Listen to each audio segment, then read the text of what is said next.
o Deus que é bastante irado. É comum ouvirmos falar que Deus ele é absolutamente amor, porque Deus ama, que Deus é misericordioso, que Ele é bondoso e a sua bondade excede todo entendimento. Mas nós não podemos omitir todas as qualidades de Deus ou todos os atributos de Deus. E se falamos que Deus é amor, nós temos que entender que também Deus é um Deus irado. Na realidade, nós vamos ver que Deus é um Deus bastante irado. É comum a Bíblia apresentar a ira de Deus nas ações do juízo de Deus quando vem para punir o pecado ou o pecador. Deus ele age com juízo. E as ações do juízo de Deus revelam que de fato Ele está irado por conta do pecado da humanidade. Às vezes nós temos uma visão muito equivocada acerca do caráter de Deus. E é comum em alguns ciclos, em alguns contextos, as pessoas imaginarem Deus como sendo aquele avô benevolente que não tem a capacidade de exortar, por exemplo, um neto. Ou aquele pai que já passou já está na terceira idade, é extremamente complacente com o seu filho rebelde. Na realidade, Deus não é assim.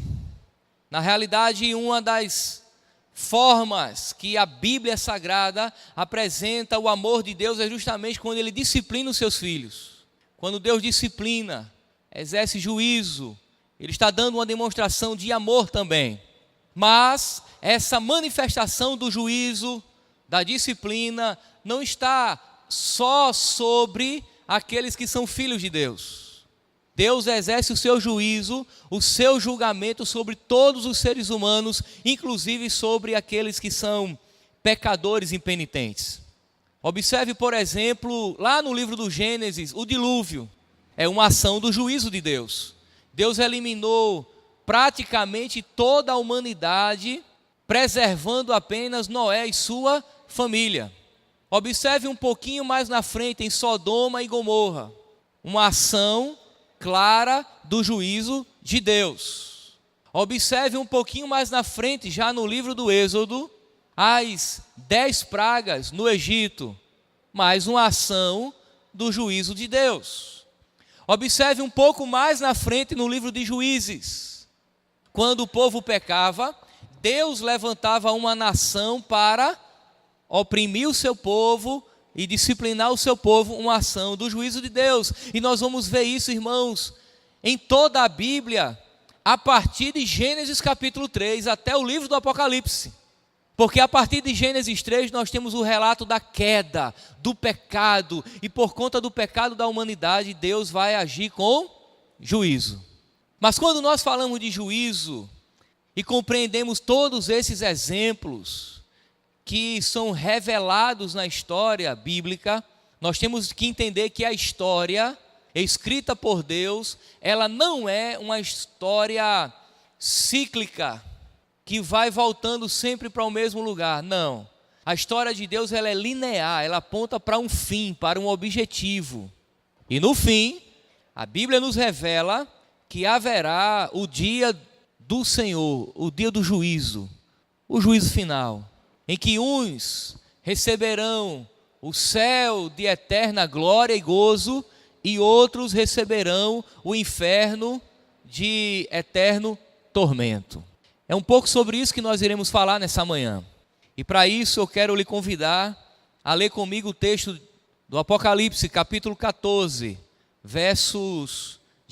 do verso 6 até o verso 20. Nós faremos uma leitura completa desses versos, em seguida tentaremos compreender as partes.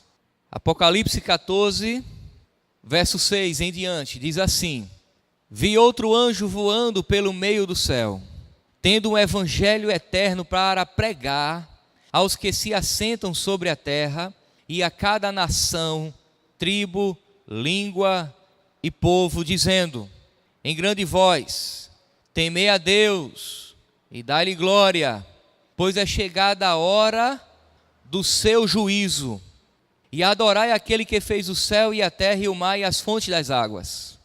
Seguiu-se outro anjo, o segundo, dizendo: Caiu a grande Babilônia, que tem dado a beber todas as nações do vinho da fúria da sua prostituição. Seguiu-se a este outro anjo, o terceiro, dizendo em grande voz: Se alguém adora a besta e a sua imagem, e recebe a sua marca na fronte ou sobre a mão, também esse beberá do vinho da cólera de Deus, preparado sem mistura do cálice da sua ira, e será atormentado com fogo e enxofre, diante dos santos e da presença do Cordeiro. A fumaça do seu tormento sobe pelos séculos dos séculos, e não tem descanso algum, nem de dia, nem de noite. Os adoradores da besta e da sua imagem, e quem quer que receba a marca do seu nome. Aqui está a perseverança dos santos, os que guardam os mandamentos de Deus e a fé em Jesus. Então, ouvi uma voz do céu dizendo: Escreve, bem-aventurados os mortos, que desde agora morrem no Senhor, sim, diz o Espírito, para que descansem das suas fadigas, pois as suas obras os acompanham. Olhei, e eis uma nuvem branca, e assentado sobre a nuvem um semelhante a filho do homem, tendo na cabeça uma coroa de ouro e na mão uma foice afiada. Outro anjo saiu do santuário, gritando em grande voz para aquele que se achava sentado sobre a nuvem: Toma a tua foice e ceifa, pois chegou a hora de ceifar, visto que a seara da terra já amadureceu. E aquele que estava sentado sobre a nuvem passou a sua foice sobre a terra, e a terra foi ceifada. Então saiu do santuário, que se encontra no céu, outro anjo, tendo ele mesmo também uma foice afiada.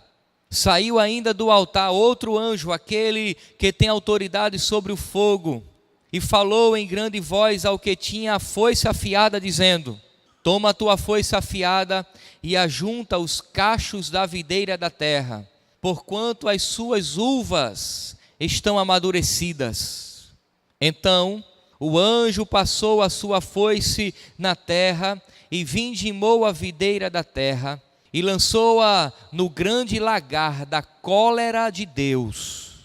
E o lagar foi pisado fora da cidade, e correu sangue do lagar até os freios dos cavalos, numa extensão de 1.600 estádios. Amados irmãos, nós estamos diante do texto talvez mais terrível da Bíblia. O texto que revela a fúria da ira de Deus. Contudo, esse texto ele é escrito em linguagem apocalíptica. É o estilo literário do livro do Apocalipse. Ele é rico em figuras, ele é rico em símbolos, e nós devemos entender a estrutura do texto e algumas verdades que ele nos revela. Do verso 6 ao 13, nós temos a ação dos arautos, ou daqueles que proclamam. São os anjos que aqui aparecem. São 3 anjos, revelando a ação de Deus, revelando as verdades a João, que está recebendo a revelação aqui no Apocalipse. Primeiro anjo, no verso 6 a 7, ele diz: E vi voando o anjo por meio do céu, tendo o evangelho eterno para pregar aos que se assentam sobre a terra. O primeiro arauto, ou primeiro anjo, João vê que ele tem um evangelho eterno para pregar. E aqui os estudiosos levantam algumas possibilidades de o que seria esse evangelho eterno. Não quero me demorar na análise do texto, vamos direto ao ponto. O evangelho eterno aqui entende a maioria dos estudiosos evangélicos conservadores que seria o mesmo evangelho de sempre, o mesmo que Jesus pregou, o mesmo que Paulo e os apóstolos pregaram. O evangelho eterno aqui é o evangelho de Deus, é Jesus Cristo morto, crucificado na cruz do Calvário para salvar pecadores. Este evangelho, no fim, é anunciado a todas as pessoas. A ideia aqui de assentados sobre a terra é nada mais, nada menos do que todos os moradores da terra. O verso 7 diz, o verso 6 no final diz, e a cada nação, tribo, língua e povo. O que João está tendo por revelação é que no fim, todo o evangelho será pregado a todo o povo, de todas as tribos, de todas as línguas, de todas as nações. E o anjo, ele clama, ele chama as nações a temer a Deus, a dar glória a Deus por um motivo. O dia do juízo está chegando. O evangelho eterno é pregado a todos. E à medida que o evangelho é pregado, há um chamamento, há uma convocação para que os povos se curvem, temam a Deus e glorifiquem a Deus. Qual a razão disso? Pois é chegada a hora do seu juízo. É como se o anjo está dizendo, olha, vocês que são moradores da terra, vocês que fazem parte de todos os povos, línguas e nações, se aproximem de Deus, se arrependam dos seus pecados, respondendo a esse evangelho que está sendo pregado, porque o dia do juízo está próximo.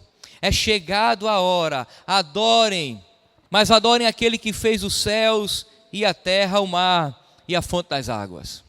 Há um segundo anjo agora, está no verso 8.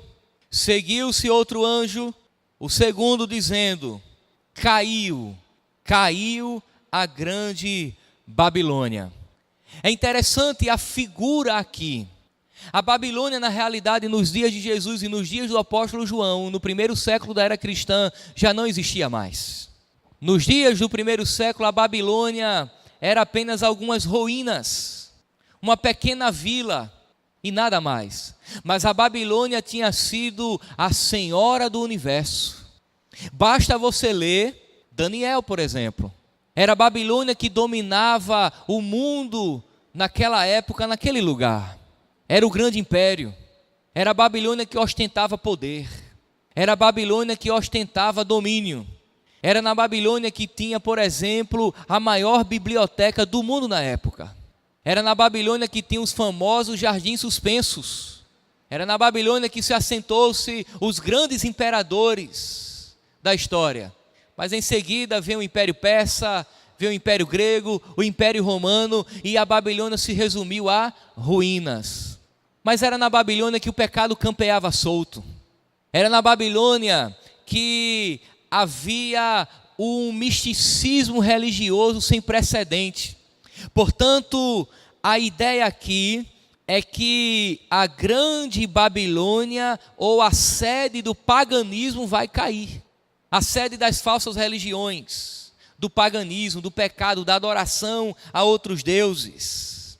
Caiu a grande Babilônia, que tem dado a beber a todas as nações do vinho da fúria da sua prostituição. Quando diz que a Babilônia tem dado a beber vinho da sua fúria, da sua prostituição, quer dizer que o paganismo da Babilônia tem influenciado o mundo, o pecado, as falsas religiões. Todas as nações estão embriagadas com o vinho da adoração a outros deuses, do paganismo, do pecado. E a Babilônia aqui surge como sendo o símbolo da sede do pecado que alimenta as nações. E daí você entende que a Babilônia não mais existe, mas ela acaba por representar o paganismo que há em todas as nações, em todas as tribos, em todos os povos. Há um terceiro anjo agora.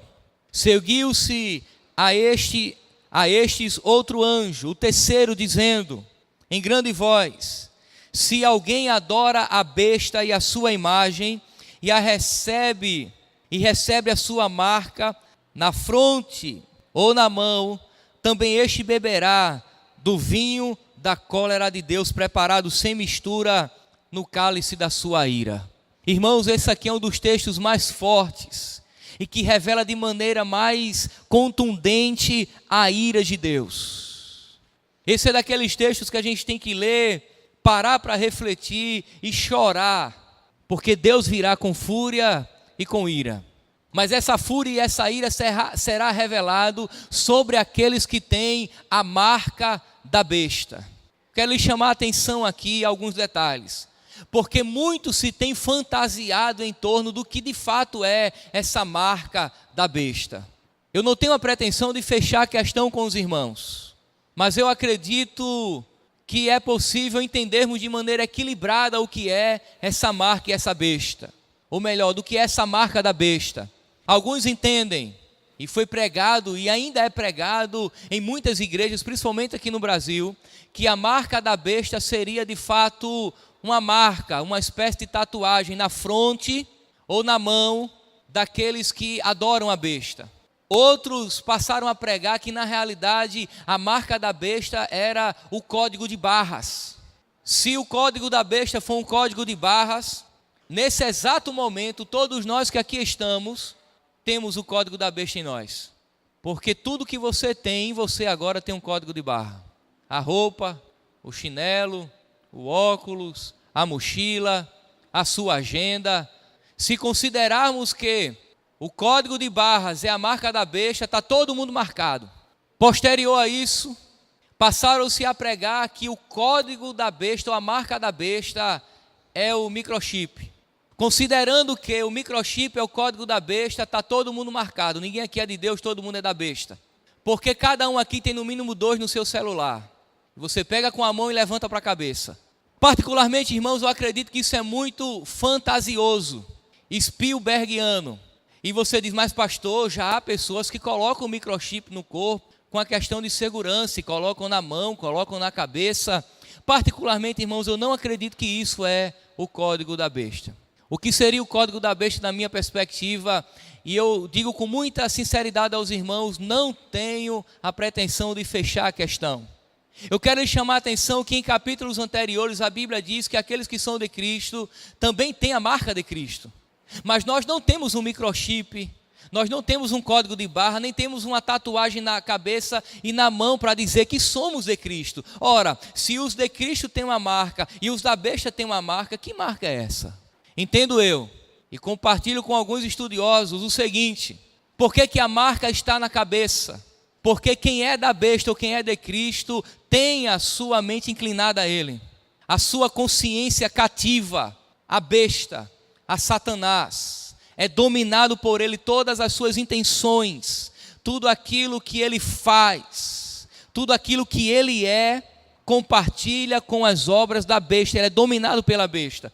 Por que a marca está na mão? Porque todas as suas ações, a mão é o símbolo da ação do homem, do trabalho do homem, das suas ações.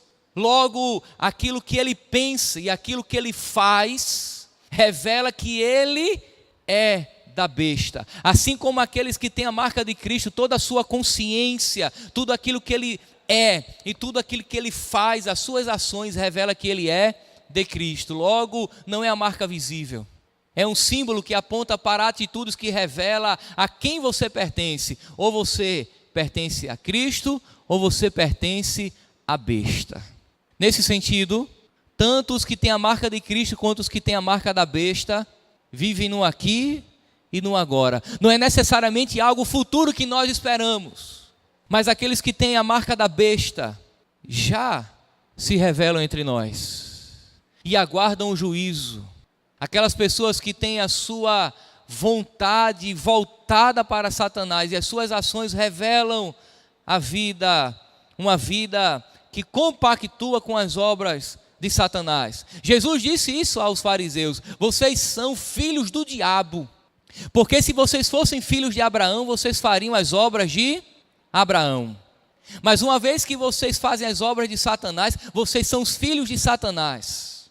João Batista disse àqueles fariseus que estavam ouvindo a sua pregação às margens do Jordão, ele disse: raça de víboras, quem vos induziu a fugir da ira vindoura? Amados irmãos, se nós aguardamos a volta iminente de Cristo, ou seja, Jesus pode voltar a qualquer momento, isso quer dizer que há uma grande possibilidade de eu ser a geração da consumação do Apocalipse. Se Jesus pode voltar a qualquer momento, o juízo será a qualquer momento, logo, aqueles que têm a marca da besta se revelam no aqui e no agora. Assim como aqueles que têm a marca de Cristo se revelam no aqui e no agora. Mas tem uma coisa terrível nesse texto. Perceba que no verso 8, é a Babilônia que dá o vinho do paganismo, o vinho dos prazeres mundanos, o vinho do pecado. Mas agora, no verso 10, quem dá o vinho é Deus. Também esse beberá do vinho da cólera de Deus, preparado sem mistura do cálice da ira, e será atormentado com fogo e enxofre diante dos santos anjos e na presença de Deus. O vinho agora, irmãos, é o vinho da ira, que eu quero voltar a esse texto já, mas eu quero avançar e depois voltar para o texto. A partir do verso 14 ao verso 16, nós temos até o verso 20 mais duas figuras. É a figura agora da colheita. Nós tínhamos os anjos, ou arautos como chamamos, e agora nós temos a figura da colheita. A colheita, primeiro a colheita dos grãos. Nós temos uma foice que arranca os grãos. E aqui também há tormento, há dor.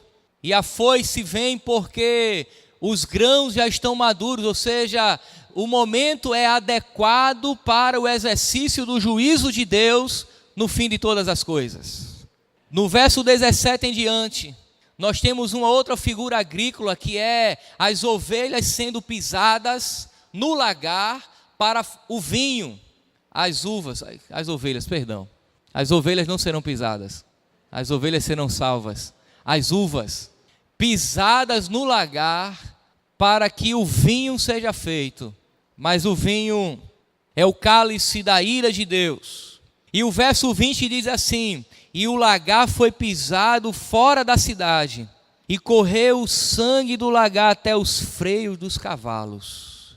Pois bem, irmãos, dado essa pequena introdução no texto do capítulo 14, eu quero chamar a sua atenção a algumas reflexões bíblicas e teológicas sobre a ira de Deus. Em primeiro lugar, na Bíblia, Jesus foi a pessoa que mais falou sobre o inferno. De maneira que nós não podemos nem nos atrever a omitir esse tema. O inferno é uma realidade terrível, mas é uma realidade. É bem verdade que nós não devemos falar do inferno com prazer, como se tivéssemos nos deleitando por sermos salvos e ridicularizando aqueles que foram condenados ao inferno. De maneira nenhuma. Nós falamos do inferno com pesar no coração, ao mesmo tempo com alegria por sabermos que foi de lá que o Senhor nos resgatou. Mas Jesus falou do inferno, e se Jesus falou do inferno, os apóstolos falaram do inferno, nós temos que falar do inferno. O inferno como estado de condenação. No capítulo 10, verso 28 de Mateus, acompanhe comigo a leitura, capítulo 10, verso 28 de Mateus, Jesus diz assim, 10, 28 de Mateus: não temais os que matam o corpo e não podem matar a alma, temei antes aquele que pode fazer perecer tanto a alma quanto o corpo no inferno. Jesus está dizendo, vocês têm que temer a Deus, porque é Deus quem pode fazer tanto a alma quanto o corpo perecer no inferno. E aqui, irmãos, eu quero talvez desmistificar alguma coisa na sua mente. Não é Satanás que condena o pecador ao inferno. Não é Satanás que condena o pecador ao inferno. Você já viu aquelas peças de teatro em que Satanás entra em cena? Tipo Jardim do Inimigo, Trono Branco, Mãos Vazias, que depois Satanás entra em cena, pega o indivíduo e leva para o inferno? Não. Encenar ou pregar Satanás levando o indivíduo para o inferno é dar a Satanás uma prerrogativa de Deus, de Cristo. É Deus quem condena o pecador ao inferno, inclusive Satanás será condenado ao inferno. Tire isso da sua cabeça. Onde você vê essa história, tire isso da sua cabeça. Demônios, Satanás levando pessoas e condenando ao inferno, é uma tentativa de tirar uma prerrogativa divina e dar ao diabo. É Deus quem condena o pecador ao inferno, porque Ele é que é o juiz. Você lembra o que Jesus disse à luz de Mateus? Aos pecadores que Ele chama de bodes, que estão à sua esquerda: apartai-vos de mim, que eu não vos conheço. Estou parafraseando o texto. Herdai o fogo eterno preparado para Satanás e seus anjos. O inferno é um lugar de condenação que Deus criou para pecadores impenitentes e também para Satanás e seus anjos. Não é o lugar que Satanás governa, é o lugar que Deus governa e aprisiona aqueles que lhe foram impenitentes. Não é o lugar que Satanás está sentado no trono, se deleitando com um chicote na mão, batendo em pecadores. É o lugar em que Satanás está sendo atormentado, isso eternamente. Não sei se você já parou para pensar nisso. É um lugar em que ele está sendo punido. Ele não é senhor do inferno. Quem é o senhor do inferno é Deus. Isso é, irmãos, uma teologia medieval. É uma teologia medieval em que pregava-se que Satanás era o senhor do inferno. O senhor do inferno é Jesus. É ele quem aprisiona, é ele quem comanda, é ele quem exerce juízo. E uma outra coisa que eu quero lhe dizer: Deus está no inferno. Deus está no inferno. Se Deus é onipresente e está em todo lugar, Ele está no inferno. Mas Ele está no inferno com a presença de exercer juízo eternamente. Assim como Ele está eternamente no céu, manifestando a sua maravilhosa graça, a vida daqueles que foram crentes em Jesus Cristo. Deus está em todo lugar e a sua presença no inferno é de exercer juízo. Portanto, Jesus falou no inferno e falou muito no inferno. Eu quero chamar a sua atenção a um outro detalhe. Há indicações de que este lugar chamado inferno, este lugar de sofrimento, continua para sempre. Tem uma tentativa de suavizar o tormento. Na realidade, duas perspectivas teológicas que, ao nosso ver, são inadequadas, surgiram na história da igreja. Uma delas é chamada de aniquilacionismo. Os aniquilacionistas entendem que o aniquilacionismo ensina que, no dia que Deus condenar Satanás, os seus anjos e os pecadores do inferno, eles não passarão a eternidade lá. Eles passarão um período de tempo indeterminado, que nós não sabemos qual, mas em seguida todo o inferno será aniquilado, as pessoas deixarão de existir, Satanás e tudo. Haverá eternidade apenas no céu, mas o inferno será aniquilado. Não é isso que as Escrituras nos dizem. E nós vamos ver isso muito claro no capítulo 14, verso 11. Acompanhe comigo. Capítulo 14 do Apocalipse, verso 11, diz assim: a fumaça do seu tormento sobe pelos séculos dos séculos, e não tem descanso algum, nem de dia nem de noite, os adoradores da besta e da sua imagem, quem quer que receba a marca do seu nome. A expressão aí, irmãos, séculos dos séculos, dia e noite, é a expressão no Apocalipse para falar de tempo sem fim. Quando nós nos reportamos também aos evangelhos, o próprio Jesus falou do inferno, tanto quanto do céu, como um estado de condenação eterna. É inconcebível para nós, claro que é, perceber que uma pessoa será condenada eternamente e o seu tormento será eterno e para sempre, nunca acabará, mas é isso que as Escrituras nos revelam. Eu quero que você leia comigo Apocalipse capítulo 20, verso 9 e 10 também. Apocalipse capítulo 20, versos 9 e 10. Diz assim: marcharam então pela superfície da terra, e sitiaram o acampamento dos santos e da cidade querida. Desceu, porém, o fogo do céu e os consumiu. O diabo, o sedutor deles, foi lançado para dentro do lago de fogo e enxofre, onde já se encontraram não só a besta, como também um falso profeta. E serão atormentados de dia e de noite pelos séculos dos séculos. A linguagem, irmãos, é de tempo sem fim. É um consolo, irmãos, ilusório supor que as pessoas lançadas no inferno serão, por fim, aniquiladas. Alguns outros têm pregado o que nós chamamos de universalismo. O que é que o universalismo prega? É que no fim todos se converterão, Deus restaurará todos, inclusive Satanás e os seus anjos se converterá a Cristo. É uma tentativa, irmãos, de aliviar o que as Escrituras apontam e chama de tormento eterno. Eu quero chamar a sua atenção a uma realidade. Voltando agora para o capítulo 14.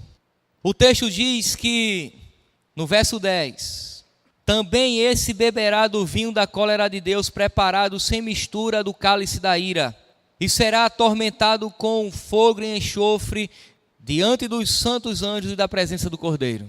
O juízo de Deus, irmãos, se revelará de maneira tremenda, e é o que o texto está dizendo.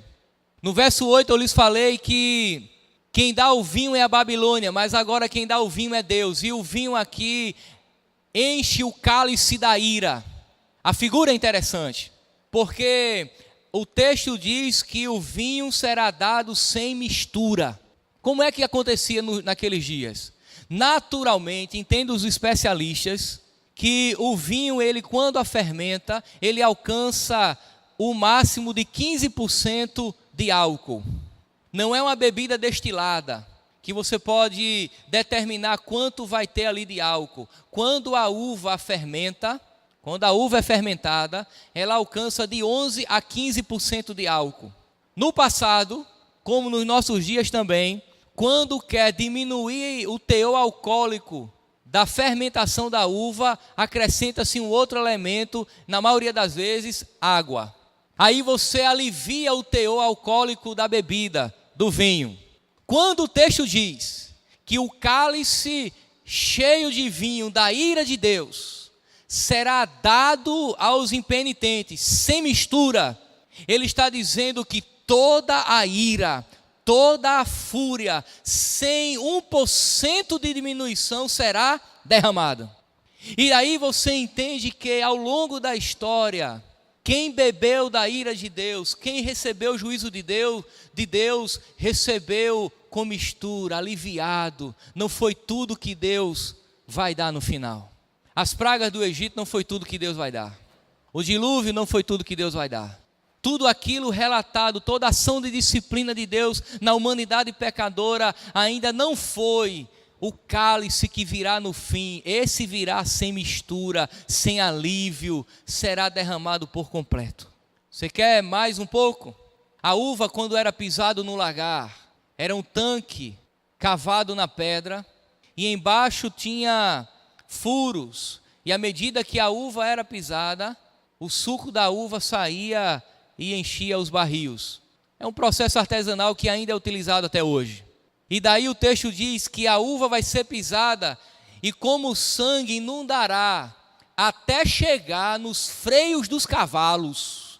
Você sabe onde fica o freio do cavalo? Na boca. Da boca do cavalo para o chão, dependendo do cavalo, tem mais de 1,5 metro. O que é que o texto está dizendo?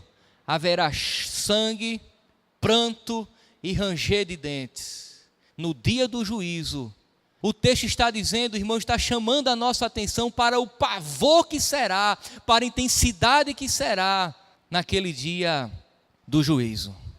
Portanto, irmãos, há uma indicação que naquele lugar não tem tempo para acabar.